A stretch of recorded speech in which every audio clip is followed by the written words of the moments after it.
Francis മാർപ്പാപ്പയുടെ മരണവുമായി ബന്ധപ്പെട്ട ദുഃഖാചരണം അത് അവസാനിക്കുകയാണ്. 9 ദിവസത്തെ ദുഃഖാചരണത്തിന് ശേഷം മെയ് ദിനത്തോടനുബന്ധിച്ച് മെഗാ മ്യൂസിക് കൺസേർട്ടിന് റോം ഒരുങ്ങി. ലക്ഷക്കണക്കിന് ആളുകൾ പങ്കെടുക്കുന്ന കൺസേർട്ട് സെന്റ് ജോൺ ലാട്രൻ ബസിലിക്കയ്ക്ക് സമീപത്തുള്ള സ്റ്റേഡിയത്തിലാണ് നടക്കുന്നത്. അവിടെ നിന്ന് 24 എഡിറ്റർ ഇൻചാർജ് പി ജെയിംസ് ചേരുന്നുണ്ട് തത്സമയം.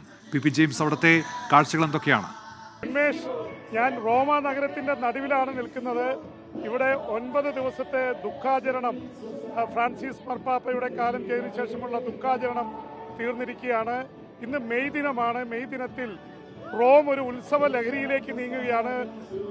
1990 മുതൽ 35 വർഷമായി മെയ് 1-ാം തീയതി ഇവിടെ മ്യൂസിക് ഫെസ്റ്റിവലാണ്.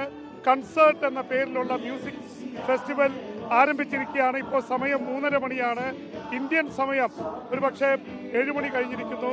അപ്പോൾ ഇവിടെ മുഴുവൻ 10,000-കണക്കിന് ചെറുപ്പക്കാരാണ് ഇവിടെ വന്നിട്ടുള്ളത്.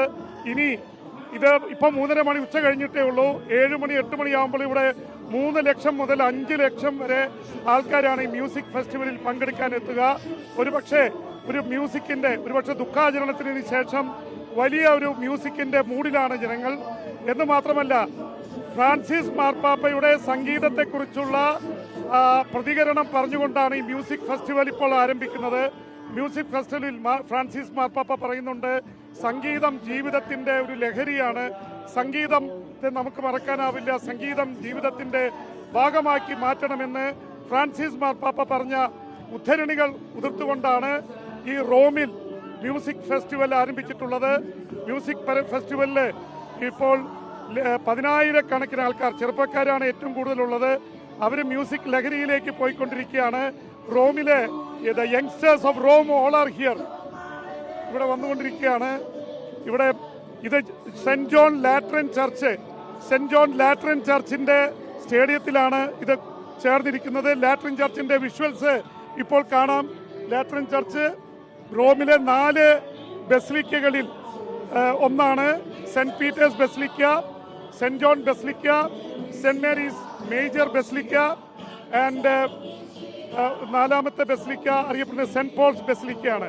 അതിൽ സെന്റ് ജോൺസ് ബസിലിക്കയുടെ മുൻപിൽ നിന്നുകൊണ്ടാണ് നമ്മൾ റിപ്പോർട്ട് ചെയ്യുന്നത്. അതിൻ്റെ അടുത്തുള്ള കോർപ്പറേഷൻ സ്റ്റേഡിയമാണിത്. എല്ലാ വർഷവും ഇവിടെ വെച്ചാണ് ഈ സംഗീത നിശ നടക്കുന്നത്.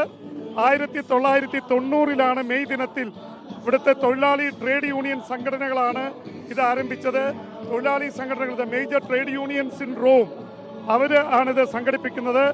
ലക്ഷക്കണക്കിന് ചെറുപ്പക്കാരാണ് ഇവിടെ ഇത് ആഘോഷിക്കാനായി എത്തിക്കൊണ്ടിരിക്കുന്നത്. അതുകൊണ്ട് തന്നെ ഇതൊരു വല്ലാത്തൊരു രീതിയിൽ ജനങ്ങളെ ഭ്രമിപ്പിക്കുന്ന, ചെറുപ്പക്കാരെ മുഴുവൻ ആകർഷിക്കുന്ന ഒരു ദൃശ്യമാണ്. അതിൻ്റെ വിഷ്വൽസാണ് നിങ്ങൾ കണ്ടുകൊണ്ടിരിക്കുന്നത്. ഇപ്പോൾ ഒരു പാട്ട് തീർന്നിരിക്കുന്നു, അടുത്ത ഗാനത്തിലേക്ക് പോവുകയാണ്. ഇത് ഏതാണ്ട് നിർത്താതെ ഇറ്റലിയിലെ പ്രധാന സംഗീതജ്ഞർ, യൂറോപ്പിലെ പ്രമുഖരായിട്ടുള്ള ആർട്ടിസ്റ്റ് എല്ലാവരും ഇവിടെ പാടാനെത്തും. ഒരുപക്ഷെ യൂറോപ്പിൻ്റെ ഏറ്റവും വലിയ സംഗീതമേളകളിൽ ഒന്നായിട്ടാണ് ഇത് മാറിയിരിക്കുന്നത്. അപ്പോൾ അതുകൊണ്ട് ഇതിൻ്റെ വിഷ്വൽസ് മുഴുവൻ ഇനിയും ആൾക്കാർ എത്തിക്കൊണ്ടിരിക്കുകയാണ്. തുടങ്ങിയിട്ടേ ഉള്ളൂ. അടുത്ത ഒരു 5-6 മണിക്കൂർ നേരം, 5 to 6 hours ഇവിടെ ഒരു സംഗീതത്തിൻ്റെ വലിയ മേളമായിരിക്കും. അത് ചെറുപ്പക്കാരാണ് ഏറ്റവും കൂടുതലായിട്ട് ഇവിടെ എത്തിയിട്ടുള്ളത്.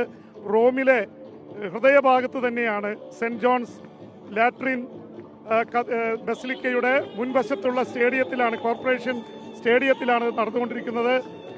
ഇപ്പോൾ തന്നെ 10,000-ങ്ങൾ ഇവിടെ ഒഴുകിയെത്തി കഴിഞ്ഞു. ഉന്മേഷ്.